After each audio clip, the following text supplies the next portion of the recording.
संभल में जो कुछ हुआ वो संयोग नहीं था, वो एक प्रयोग था और सुनियोजित प्रयोग था। बाकायदा तैयारी करके वो प्रयोग 2027 के चुनाव को हिंदू मुसलमान में तब्दील करके चुनाव लड़ना चाहते हैं, क्योंकि इन्होंने बीते 7-8 सालों में कोई विकास तो किया नहीं है। ये शिक्षा की बात कर नहीं सकते, ये रोजगार की बात कर नहीं सकते, ये स्वास्थ्य की बात कर नहीं सकते, तो ये बात किसकी करेंगे?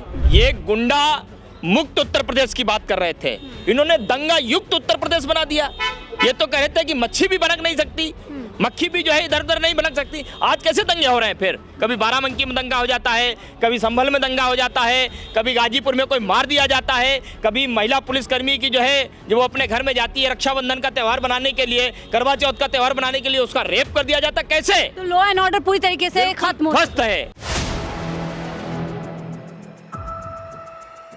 नमस्कार, 4 PM दिल्ली देख रहे हैं आप और मैं हूं आपके साथ शाहीन खान। संभल की घटना को लेकर के लगातार राजनीतिक तेज होती जा रही है। विपक्ष लगातार शासन प्रशासन फेलियर की बात कर रहा है और सोची समझी साजिश के तहत इस घटना की बात कर रहा है। इस पर ज़्यादा बातचीत कर लेते हैं। हमारे साथ गोपाल जी, क्या कुछ कहेंगे? संभल में इतनी बड़ी घटना हो जाती है, प्रशासन पूरी तरीके से पल्ला झाड़ रहा है कि हमारी गोली से कोई भी जख्मी या किसी की भी जो है मौत। देखिए, ये बात सिर्फ संभल की नहीं है।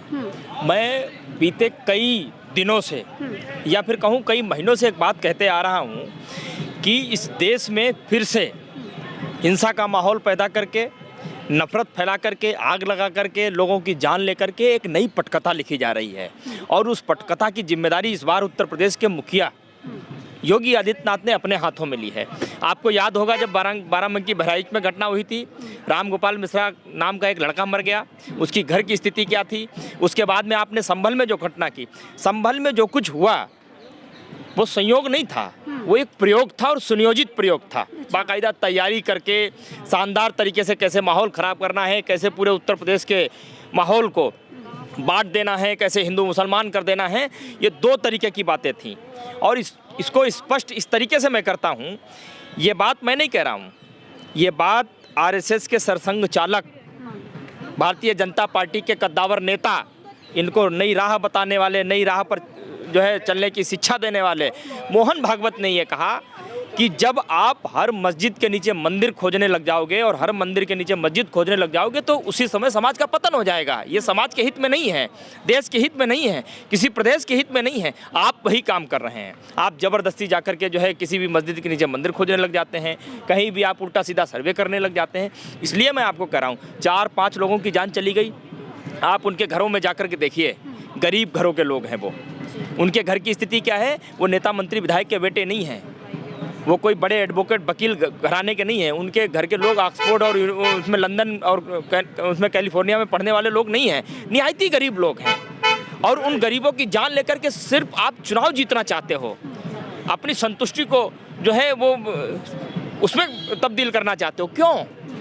आप मुझे बताइए, इससे पहले जब घटना हुई थी बाराबंकी में, जिस लड़के की जान गई, क्या क्या नैरेटिव फैलाया गया कि उसकी आंखें निकाल ली गई, उसके इतनी गोलियां मारी गई, उसकी जो है पसलियां निकाल ली गई। बाराबंकी पुलिस ने ही इन्वेस्टिगेशन की और उसने स्पष्ट किया कि ये अफवाहें फैलाई गई ताकि समाज आपस में लड़े और हिंसा पैदा हो।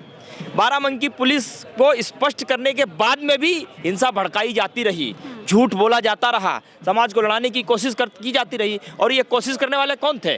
भारतीय जनता पार्टी के कभी पत्रकार होते थे वो शलभमणि त्रिपाठी, उन्हीं ने सारे प्रयास किए।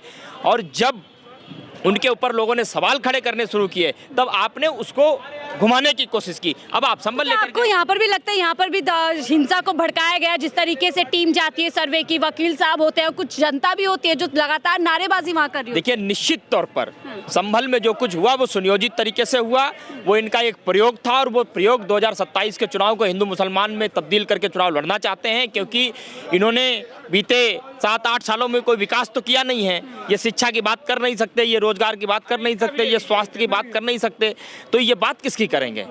बात एकता की बात कर रहे हैं, एक है तो सेफ है, बढ़ जाओगे तो कट जाओगे, इस तरीके की कर रहे हैं। एक है तो सेफ हैं, ये एक थे तभी तो अडानी सेफ है, इसीलिए पूरे देश का तो बेड़ा गर्क कर दिया आपने।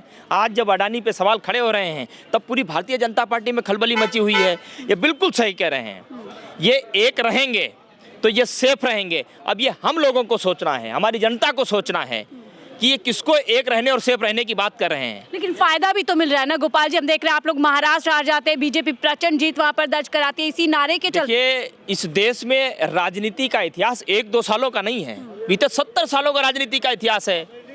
हम कभी हारते हैं, कभी जीते। हार और जीत ये तय नहीं करेगी कि देश में आग लगा देनी चाहिए। हार और जीत ये तय नहीं करेगी किसी की जान ले लेनी चाहिए। हार और जीत ये तय नहीं करेगी कि लाशों पर राजनीति होनी चाहिए। क्या हार और जीत तय करेगी? कोई हारता है तो कोई जीतता है। चुनाव 2 पक्ष लड़ते हैं, एक पक्ष के खेमे में जीत का जश्न होता है और एक पक्ष के खेमे में हार की जो है वो होती है, उस पर विश्लेषण किया जाता है, आदमी फिर तरीके से लड़ता है। इसका मतलब आप हार गए तो आप हार गए तो आप बेकार हो गए, और जो जीत गया वो सब कुछ सही कर रहा है। वो आग लगा देगा वो भी सही, किसी की जान ले लेगा वो भी सही, हिंसा भड़का देगा वो भी सही, किसी को दिन दहाड़े मार देगा वो भी सही। ये कौन सा तरीका है? ये कौन सा नियम है? अखिलेश जी कह रहे हैं कि चुनाव के जो परिणाम आए, जो धांधलीबाजी हुई, उससे सब कुछ ये ध्यान हटाने के लिए इस तरीके से किया गया। बिल्कुल किया गया। हम झारखंड भी तो जीते, आपने झारखंड की चर्चा की नहीं की। महाराष्ट्र की चर्चा करते रहे, महाराष्ट्र में लोकसभा भी तो आप हारे एक सीट, आपने उसकी चर्चा की नहीं की। आप संभल की चर्चा कर रहे हैं। पूरी टीवी पर बैठे हुए जो इनके जो है पालतू एंकर हैं, आप बताइए किसी ने भी अडानी का नाम लिया?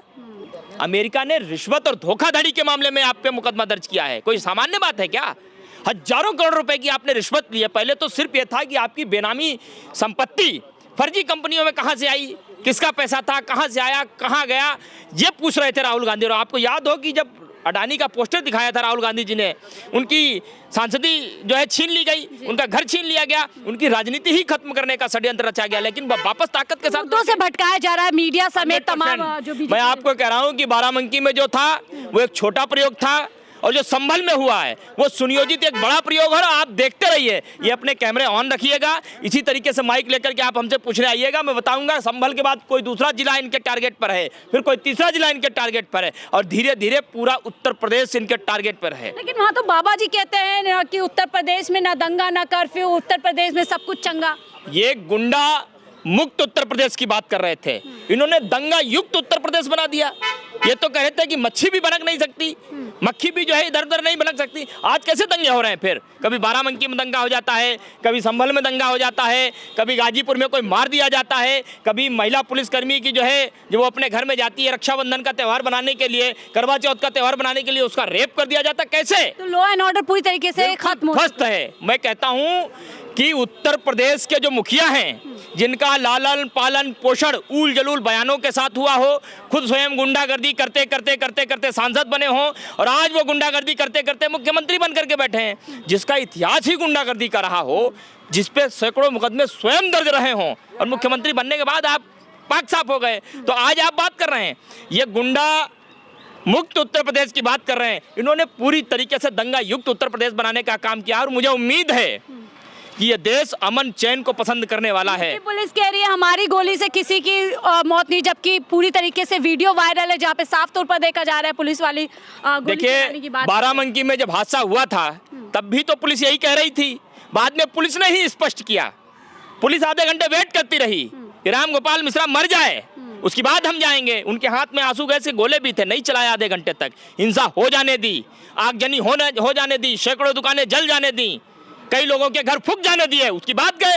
संभल में नहीं हुआ, बिल्कुल हो रहा है सारे से। और मैं आपको कह रहा हूं कि जिन 5 मुसलमान भाइयों की जान गई है बाराबंकी में, जिनकी जान, मैंने तो भेजा था स्वयं इन्वेस्टिगेशन करने के लिए। मैंने एक पत्रकार को भेजा था कि आप जाकर के राम गोपाल मिश्रा के घर की जांच करिए, आखिर पता तो चले इतना कौन सा वीर लड़का है जो धर्म बचाने के लिए निकला है। आज के जमाने में मुझे नहीं लगता पूरे हिंदुस्तान में कोई ऐसा घर होगा जिसके घर पे कच्ची छत नहीं होगी। राम गोपाल के मिश्रा के घर में एक कच्ची दीवार तक नहीं थी। ऐसा लड़का धर्म बचाएगा। सलम मणि त्रिपाठी के जैसे लोग, इनके बच्चे पढ़ेंगे कैलिफोर्निया में, वो जाएंगे लंदन, वो पढ़ेंगे ऑक्सफोर्ड में, और हमारे और तुम्हारे घर के नौनिहाल बच्चे, निहायती गरीब घरों के बच्चे धर्म बचाने के लिए निकलेंगे। ये सुनियोजित प्रयोग है, चाहे वो संभल हो चाहे बहराइच, और आने वाले समय में कई जिले इनके टारगेट पर हैं। और योगी आदित्यनाथ समझ करके ये बैठे हैं कि उत्तर प्रदेश एक मठ है और मैं उसका मठाधीश हूँ, मैं हाथ दिखाऊंगा और आशीर्वाद मिल जाएगा सबका। ऐसा नहीं है। निष्पक्ष जांच हो पाएगी इस मामले में? जांच निष्पक्ष हो और चाहे नहीं हो, जांच हो पाने की तो हम उम्मीद भी नहीं करते, क्योंकि जांच आज तक किसी चीज़ की नहीं हो पाई उत्तर प्रदेश में। सैकड़ों एसआईटी गठित की गई, सैकड़ों कमेटियां बनाई गई, किसी की जांच नहीं हुई आज तक। उत्तर प्रदेश की जनता को स्वयं निर्णय लेना होगा। अपने कानों को खोल करके सुनना होगा, आंखों को खोल करके देखना होगा, तभी आप इनसे लड़ पाएंगे। अदरवाइज इसी तरीके से अलग अलग ये जिलों को जलाते रहेंगे, हिंसा को भड़काते रहेंगे। कभी हिंदू मरेगा, कभी मुसलमान मरेगा। जब मुसलमान मरेगा तो हिंदू को भड़काएंगे, हिंदू मरेगा तो मुसलमान को भड़काएंगे, और ये सब करके ये अपनी कुर्सी पर चिपके रहने का काम करते रहेंगे। ये हमको और आपको देखना है। जनता को आप क्या कहेंगे? जनता को मैं सिर्फ एक बात कहना चाहता हूँ कि इनसे न मीडिया आपको बचा सकती है, न प्रशासन आपको बचा सकता है, इनसे स्वयं आप बचा सकते हैं। तो आपको अपने आँख और कान दोनों खोल करके इनकी हर गतिविधि पर पैनी नजर बना करके रखनी होगी, तभी आप इनका तोड़ निकाल पाओगे। अदरवाइज हम सब इसी तरीके से इनका शिकार होते रहेंगे। बहुत बहुत शुक्रिया हमसे जुड़ने के लिए। तो देखिए गोपाल जी जो कि एक युवा नेता हैं, लगातार इस तरीके के मुद्दों पर बातचीत करते थे। इनसे बात कर रहे थे संभल के इस विवाद को लेकर के, संभल में जो हिंसा हुई, और साफ तौर पर उनके विचार आपने सुने हैं। साफ तौर पर जनता से कह रहे हैं कि इन तरीके की राजनीति से जनता को ही स्वयं खुद को बचाना पड़ेगा। बहरहाल आप इस रिपोर्ट को लेकर के क्या कुछ सोचते हैं, अपनी राय जरूर साझा कीजिएगा। देखते रहिए 4PM दिल्ली।